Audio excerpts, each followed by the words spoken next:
नमस्कार मंडळी, स्वागत आहे तुमचं पंकज क्लिप्समध्ये, ज्यात आपण मोठे पॉडकास्ट छोट्या छोट्या क्लिप्समध्ये टाकतो.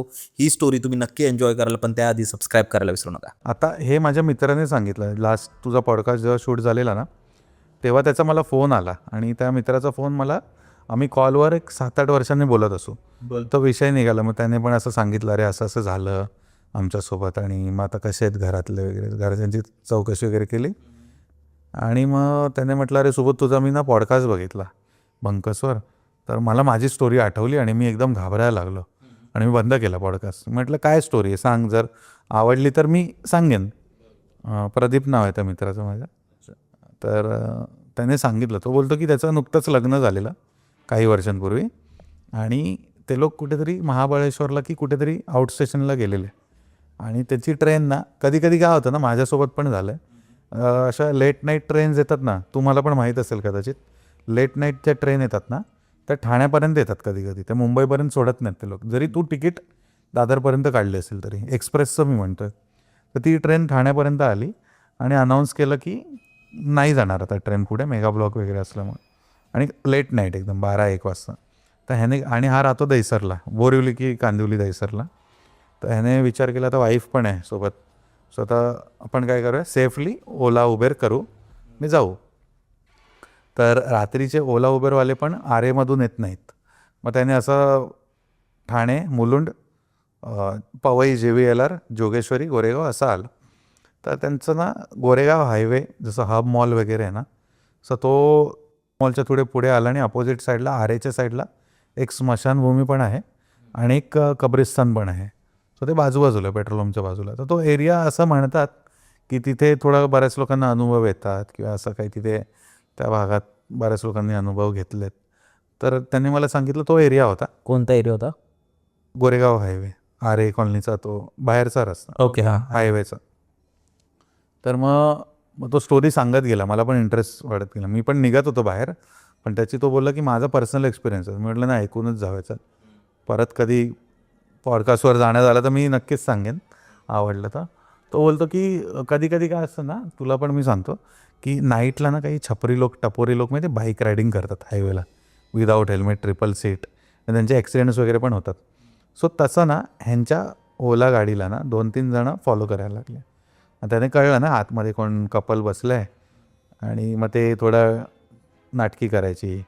असं ते आले बाजूला वगैरे, एक बाईकवाला आला, मग त्याने, आणि बाईक वगैरे कोणती RX 100 वगैरे असं, ती जुनी यामाची ड्रमवाली ती, तसं.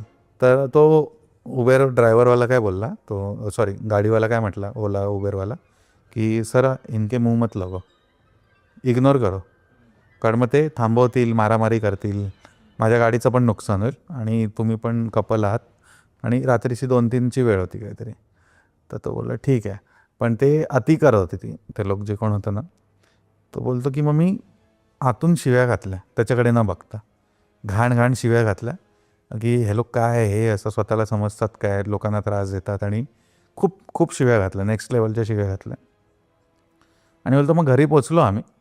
घरी पोचलो ना, मग तेव्हाच मग झोपायची तयारी करताना त्याला असं विचित्र स्वप्न पडायला लागली. तो घाबरून उठायला लागला. किंवा ती जी बाईकवाला होता ना, तिची बाईक त्याला स्वप्नात दिसायला लागली.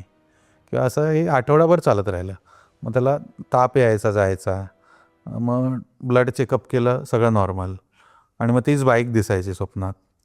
मग नंतर ना 10-15 दिवसांनी त्याच्या, म्हणजे आता कसं आहे, आपल्या घरातली मोठी माणसं असतात ना, ते काय करतात, नजर उतरवून काढतात वगैरे. मग त्यांना तो डाऊट आला की आले तेवढ्या रात्री, कुठून काय नजर वगैरे तर नसेल लागेल. मग त्यांनी नजर वगैरे उतरून काढली, तरी पण काही होत नव्हतं. म्हणजे त्यांच्या कोणत्या ओळखीमध्ये ते ज्योतिषी किंवा सल्लागार, एखादे गुरुजी असतात ना, त्यांनी तसं कॉन्टॅक्ट केला. तर ते घरी भेटायला आले. त्यांचं त्यांनी सगळं, म्हणजे काय म्हणतात ते, एक्झामिन केलं त्याला. आणि तो मला सगळं सांगत होता की मला एक्झामिन केलं, आणि त्यांनी सरळ सांगितलं की तू ज्या बाईकवाल्याला शिव्या घातलेल्यास ना, जी बाईक दिसते तुला, त्याची डेथ खूप वर्षांपूर्वी झालेली. ते, तो बोलतो तुला तो गाडीवाला अडवत पण होता, त्याला शिव्या नको घालूस, आणि तो आता तुझा पाठलाग सोडत नाही आहे, आणि त्याची डेथ त्याच जागेवर ॲक्सिडेंट होऊन झालेली. तर तो बोलतो सगळे शॉक, आणि त्या 15 दिवसात ह्याचं वजन खूप कमी झालेलं, 7-8 किलो वजन कमी झालेलं, ऑफिसला सुट्ट्या आणि आजारी, म्हणजे दिवसभर चांगला पण रात्री ताप येणार, झोपेत बडबडणार असं. मग त्यांनी काहीतरी ते रिच्युअल्स केले, उतरवतात वगैरे, आणि मग ते त्याच्या आईला सांगितलं की हे घ्या सगळं, रात्रीचा कचरा डब्बा असतो ना बाहेर कचरापेटी, तिथे जाऊन ठेवायचं, मागून कोणी आवाज दिला तरी बघायचं नाही. मग त्यांनी तसं ते सोडून दिलं आणि मग ते तसं हा वेगळाच एक्सपिरियन्स होता एकदम, म्हणजे असं. आणि तो बोलतो मला तीच बाईक दिसायची. मी खूप दिवसाआधी एक रील पाहिला होता इंस्टाग्रामवर, आणि तो मला वाटतं राजस्थान की कुठला तरी एक रील होता, आणि त्यात तो माणूस बोलतो की हे हवेसारखे असतात, ह्यांना तुम्ही अडवू नाही शकत, ह्यांना तुम्ही टच नाही करू शकत, त्यांचा तो ह्यांना एक तुम्ही घेरा असतो तेवढ्यात. बोलवू नाही हां. शकत, हे फक्त ह्यांना तुम्ही अडवून काहीच नाही करू शकत, हे फक्त तुम्हाला दिसतात, हवा आहे की इथून येतात आणि दुसरीकडे निघून जातात. आणि त्या रीलमध्ये ना त्यांनी एक व्हिडिओ शूट केला होता, आणि ते स्पष्ट दिसते, आता एडिट असू शकतं का, पण ते तिचं बोलणं खूप सेन्सेबल होतं. तर त्यांनी तो व्हिडिओ काढला, एक माणूस सायकलनी जातोय आणि तो फक्त मंदिराच्या इथे असं फिरवतोय, त्याने काहीच कॅमेरा मुवमेंट नाही केलं, काहीच मला कट नाही दिसला, आणि दुसरीकडे गायब होऊन जातोय तो माणूस. नंतर हे असेच आहे, ते हवा आहेत, हवेसारखे निघून जातात. आणि बोललो भाई साहब, तो खूपदा असं बोलतात ना की ती जी आत्मा आहे किंवा ती जी एंटिटी आहे ना, त्यांची एक वेळ आहे, तो टायमिंग आहे, ती फ्रिक्वेन्सी आहे, आणि जी त्याला मॅच होते ना, किंवा त्यांची डेथ बिफोर द टाइम झाल्यामुळे पण ते अडकून राहिलेत, आणि त्यांना बघण्यासाठी पण एक तुम्हाला ते एक वेळ लागते. हां, तू कंटिन्यू कर, सॉरी. नाही, मी म्हणत होतो की असं नाही ना की दरवेळी एखादी जी एंटिटी असेल किंवा एखादी पॅरानॉर्मल ॲक्टिव्हिटी असेल, एखादा फॉर्म असेल कुठला तरी, ते तुम्हाला त्रासच देईल. ते त्यांच्या सवयींवर पण डिपेंड असेल. मग ते कदाचित तुम्हाला प्रेझेन्स पण दाखवू शकतील की आम्ही इथे आहोत. कधी कधी आपल्याला एकदम पॉझिटिव्ह वाटतं, आपण देवळात जातो. देवळात का जातो? आपल्याला बरं वाटतं, आपल्या मनाच्या इच्छा अपेक्षा आपण मागतो होतो आपण. हो, सो कुठेतरी पॉझिटिव्हिटी आहे, नेगेटिव्हिटी पण आहे ना. तुम्ही आयुष्यात नेगेटिव्हिटीने ग्रासलेले असतात म्हणून तुम्ही पॉझिटिव्हिटीकडे जाता.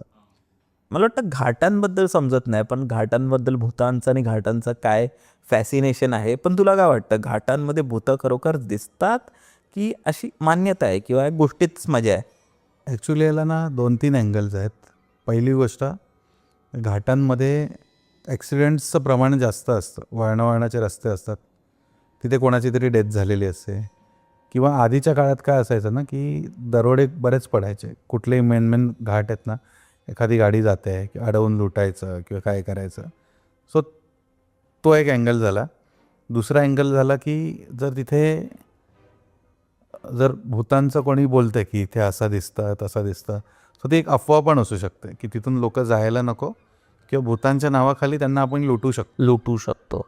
आता त्या घाटांमध्ये आपण माहिती आहे, कुठेही कोकणात किंवा कुठल्याही गावात जाताना असं घाटातून वगैरे प्रवास करताना एक देवाचं मंदिर लागतं. तिथे बरेच हॉर्न, म्हणजे लोक गाडी थांबवत नाही तर हॉर्न मारतात, मान देतात. ती घाटरक्षक देवता पण असते. सो असे 2-3 अँगल्स आहेत त्या गोष्टींना. आणि घाट काय, आपण काय म्हणतो आता, खंडाळा, लोणावळा घाट, कसारा घाट, हे आत्ता रस्ते झालेत.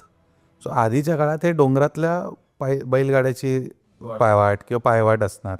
सो तेव्हा काय व्हायचं ना की ट्रेडिंग बरंच व्हायचं. तू एखादा व्यापारी आहे समजा, तुझ्याकडे 50 बैल आहेत आणि माझ्याकडे काहीतरी धान्यांचा माल आहे जो मला इथून सप्लाय करायचा तिथे. सो मी तुला कॉन्ट्रॅक्ट दिला की तू जे 500 बैल किंवा 50 बैल हा माल वाहून घेऊन जा.